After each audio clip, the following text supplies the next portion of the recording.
What's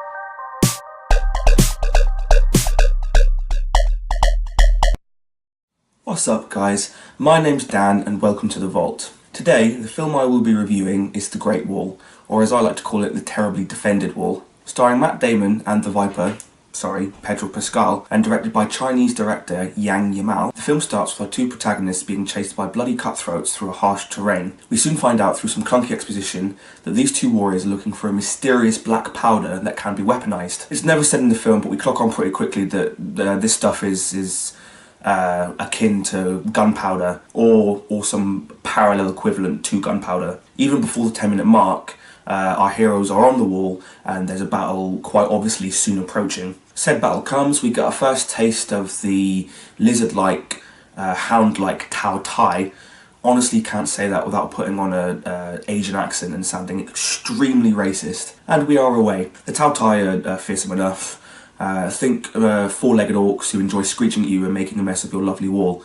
Damn those pesky orcs. Unfortunately, not even these beasts can save this film. It suffers from a lot. The script is clunky and wooden to the point where you can probably guess what's going to be said next. The film loses its pacing really quickly, plodding along from one dialogue scene to the next action sequence. The action sequences are entertaining enough.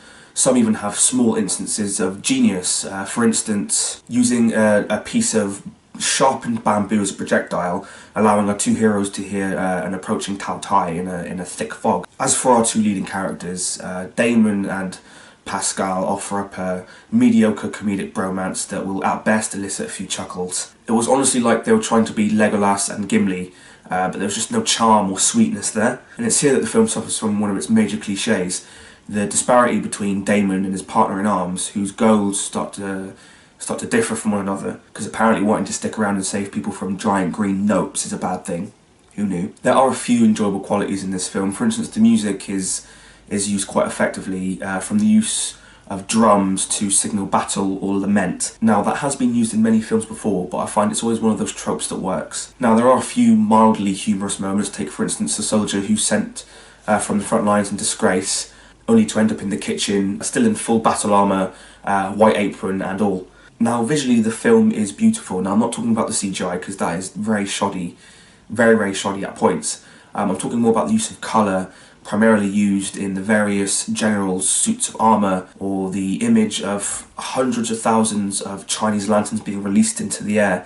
My personal favourite being the stained glass tower, which threw out so many different colours and really lifted that certain scene. Now, that kind of imagery is prevalent in Asian cinema and culture, which I highly appreciate. For all that though, these aspects were not enough to save this film. This film, if I'm being honest, did not wow me. It's certainly a popcorn film, but it's one of those popcorn films where you find your mind wandering. The film does have a nice message of giving yourself up to a cause greater than your own, but what I feel really let the film down was the fantasy element of it. I mean, if you're expecting a historical representation of the Great Wall, you're going to be sorely disappointed.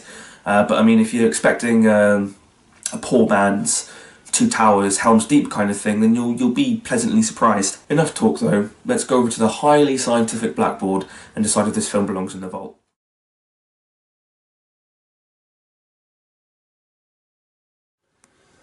Welcome to the blackboard, forged in the fire. And again. I might just leave it off. Alright, I'm nervous, it's fun. It's cool, man. Okay. Welcome to the blackboard, forged in the fires of Mount Doom, delivered through a black hole on the Millennium Falcon. Welcome to the blackboard. Welcome to the infamous blackboard, forged in the fires of Mount Doom, delivered through a black hole on the Millennium Falcon. It now joins us here to fuck all day. It now joins us here to list our 5 most important criteria, and we're going to see if the Great Wall belongs in the vault. Now, the wonderful people at Amazon did not send through the chalk we so desperately needed for the blackboard, so we may need to use the power of our imaginations, unless my wonderful editor can somehow digitally make this good looking and sexy. We're going to get into the criteria. Number one, was this film entertaining? Was I bored at any point whilst watching this film? And I've got to be honest, the action scenes in this film were entertaining, but I did find my mind wandering whilst watching this film. So that is a mark on that one. Number two, how was the direction, music, etc.? Did it make the viewing experience any better? As I've said, the imagery in the film was great. The music, the use of drums was also great, but I feel that too much in this film let it down. So I'm going to have that as a mark against the film. That's number three. Number three, did the film elicit an emotional response that I empathise with the characters? Honestly, no, I didn't.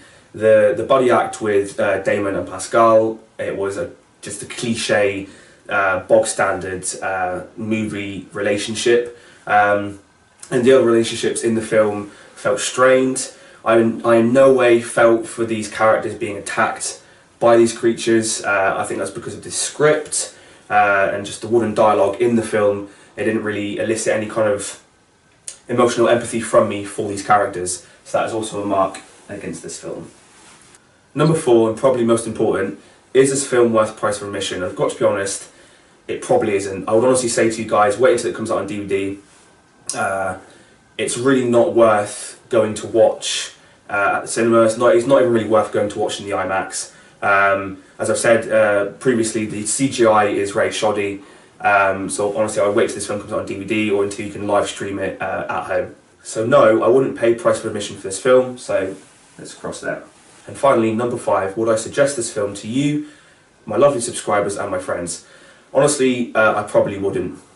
If you ask me whether you should go and watch this film, I would honestly say to you, go see for yourself and make your own judgments. That's what this channel is here for. But I would honestly say to you, no. Again, wait until it comes out on DVD, wait until you can live stream it. So there we have it, guys, let's cross that last one off. My first ever review on this channel that's gotten 5 out of 5 negative marks against it.